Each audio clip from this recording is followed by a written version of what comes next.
ఈ రోజు పేరు నాని గారు ఇంత ప్రెస్ మీట్ చూశాను డిబేట్ వచ్చే ముందు నంగనాచి కబుర్లు చెప్తున్నారు. నాకు అసలు ఇక్కడ వైసీపీ కార్యకర్తలు ఎవరో నాకు అసలే తెలియదు. నేను సత్తెనపల్లి జీవితంలో ఎప్పుడు రాలేదు, ఫస్ట్ టైం వచ్చాను. ఇక్కడ ఏదో మనుషులు నేనేదో సమీకరించేశారంట. నా మీద అనవసరమైన కేసులు పెడుతున్నారు. 100 మందిలో ఒక్కడిగా నన్ను ఎందుకు గుర్తించకూడదు? నా మీద ఎందుకు ఈ కేసులు, ఎందుకు ఈ వేధింపులు? ఇప్పుడు ఒక నిబంధన పెట్టినప్పుడు జగన్మోహన్ రెడ్డి గారి కాన్వే కాకుండా 3 కార్లు 100 మంది అన్నారు. మీరేమన్నా 3 కార్లు లిస్ట్ కానీ 100 మంది పేర్లు కానీ ఇచ్చారా మీరు ప్రభుత్వానికి?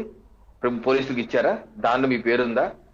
ఒకవేళ మీకు సత్తెనపల్లి మొదటిసారి వస్తున్నారు, ఎవరితో ఏం పరిచయం లేదు, పరిచయం లేని ఊళ్ళో బయటకు వచ్చి డ్రమ్స్ దంచుకు డ్రమ్స్ వాయించడం ఏంటి? అంతే కదా. డీజే పర్మిషన్ ఎవరు ఇచ్చారు సార్ మీకు? దసరా బుల్లులాగా వేసలేసి మీరు వెళ్తున్న కార్యక్రమం ఏంటి, చేస్తున్న ప్రోగ్రామ్ ఏంటిది?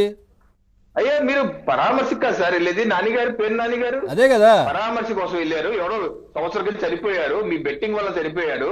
మొన్న నేను డిబేట్ లో అంటే ఒక డిబేట్ లో వైసీపీ అధికార ప్రతినిధి ఓపెన్ గానే ఒప్పుకున్నాడు, అవును ఆయన ₹1 కోటి పందెం కాశాడు అని చెప్పి. కాకపోతే చనిపోయింది దాని గురించి కాదు, అతనికి 40 కోట్లు వస్తుంది, ₹1 కోటి పందెం కాసిన మాట వాస్తవే, కానీ దాని గురించి కాదు అంట. మరి చనిపోతే బాధ ఉండదా అండి? డీజేలు దంచుకు డీజేలు కావాలి నాన్నగారు మీకు? ఏమాత్రం సిగ్గు అనిపించట్లేదండి? పైకి వచ్చి ఇటువంటి ఎదురుదాడి చేస్తారా?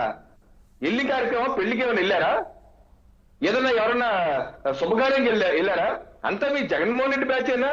చావుకి వెళ్ళినా సరే నవ్వుకుంటూ ఏంటిది చావుకి వెళ్ళినా సరే ఇచ్చిన పర్మిషన్ వాళ్ళ ఇంటి దగ్గర, జగన్మోహన్ రెడ్డి ఇంటి దగ్గర మొదలై వాళ్ళ ఇంటి దగ్గర దిగి అక్కడ కార్యక్రమం చేసుకొని మళ్ళీ ఇంటికి రావాలి. ఈ దారి మధ్యలో ఏంటి ఇదంతా సినిమా, ఇదంతా ప్రోగ్రామ్ ఏంటి? ఇదంతా దారి పొడుగు రోడ్ షోకి పర్మిషన్ తీసుకున్నారా సార్? లేదు కదా. మీరే రోడ్ షో పర్మిషన్ తీసుకుంటే అప్పుడు రోప్ పార్టీలు ఉంటాయి. మన ఎవరో అన్నారు రోప్ పార్టీ అక్కడ ఏమైంది? రోప్ పార్టీ ఎక్కడ ఉన్నారు? జగన్మోహన్ రెడ్డి గారే జూన్ 19 ఇప్పుడు అన్నారు రోప్ పార్టీలు ఎక్కడ ఉన్నాయి? రోప్ పార్టీలు ఎప్పుడు ఉంటాయి సార్? ఎప్పుడుంటాయి? మీరు ఒక ప్రోగ్రామ్ ఇచ్చి అక్కడ ఆ కూడల దగ్గర ఆగుతాము, లేదా 10 నిమిషాలు పోకుండా అరగంట కార్యక్రమం ఉంది అని అనుమతి తీసుకుంటే అక్కడ రోప్ పార్టీలు ఉంటాయి. అంతేగా మీ తాడేపల్లి ప్యాలెస్ నుంచి రెంటపాలెం అక్కడ వరకు వరుసగా రోప్ పార్టీలు ఉంటాయి ఎక్కడన్నా? అదే కదా, 80 కిలోమీటర్లు తాళ్లు పట్టుకొని నిల్చుంటారా? నిల్చుంటారు ఎవరన్నా? అర్థం ఉందా మీరు మాట్లాడేదానికి? మీరు నష్టం గంటలు 10 గంటలు బయలుదేరి సాయంత్రం 6 గంటలకు వెళ్తారా? ఇది ఏం లేదు, ఒక దండయాత్ర చేస్తారంటే, ఒక శవయాత్ర. శవం కావాలి, వెళ్ళి ఇంకో కొత్త శవం రెడీ అయింది, మరి ఈ శవం కోసం మళ్ళీ ఎప్పుడో శవయాత్ర చేస్తారు. ఈ రకంగా ఒక హింసాత్మక వాతావరణం, హింసను రెచ్చగొట్టే విధంగా కావాలని చేస్తారు.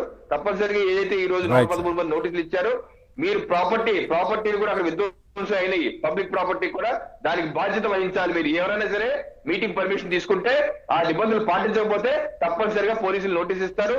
ఆ యొక్క ప్రాపర్టీ యొక్క లాస్ ని నష్టం కలిగిందో అది మీరు కడతారా, లేకపోతే మీ ఆస్తులు జప్తు చేసి తీసుకుంటారా అనేది ప్రభుత్వం నిర్ణయిస్తుంది, కోర్టులు నిర్ణయిస్తాయి.